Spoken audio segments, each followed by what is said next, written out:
I'm not scared of the guy who practices 10,000 different punches one time.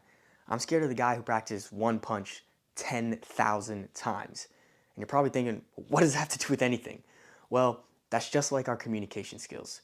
Everybody's trying to learn these little fancy tricks to get ahead, like, oh, look at that person's nose and say these three words and they'll fall in love with you. Whereas we don't look at the basics, we don't look at the fundamentals.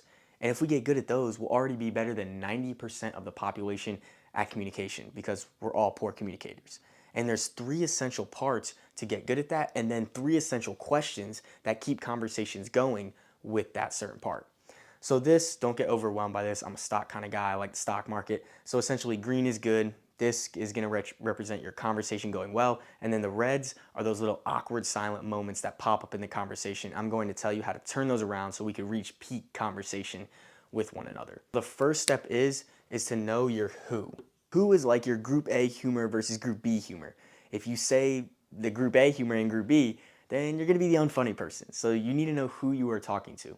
The second thing is what. What are you talking about? What is the topic that you guys are talking about? Because you want to make sure it is something that you are interested in.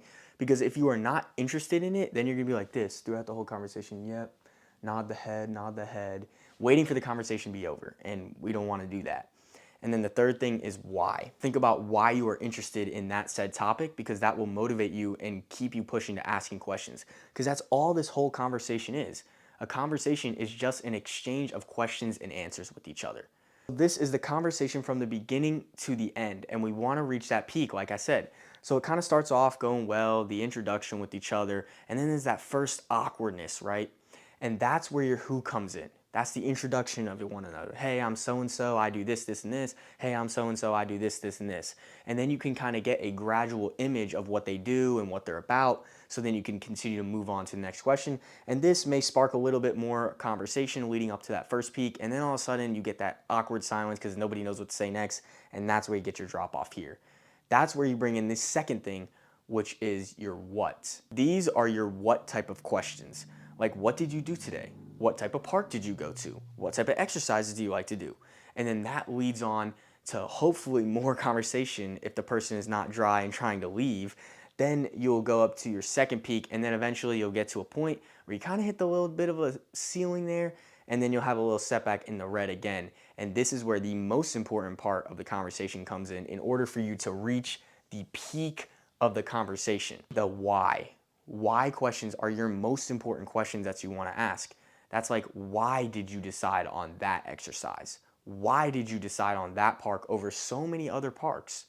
And that draws inspiration from that person because you're asking them an open-ended question. They can't be dry with this one. You can't ask a why question and them say yes or no.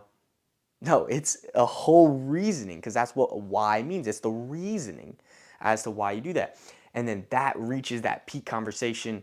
And don't get scared about this red over here. It really just means at the end of the conversation because every conversation eventually will die out. It just depends if you make it die out here, lose all your money here, or if you get a peak and you sell out before all the money goes away. So you kind of have to figure out who you're talking to, what they're talking about, and why you're interested in that topic, and then ask those three questions: the who, what, why. And when you do those three things, you'll be able to reach the peak much easier and probably create a connection and friendship with this person after you find like-minded things. Hope you guys use this to your advantage, and remember, this is your life, so take full control.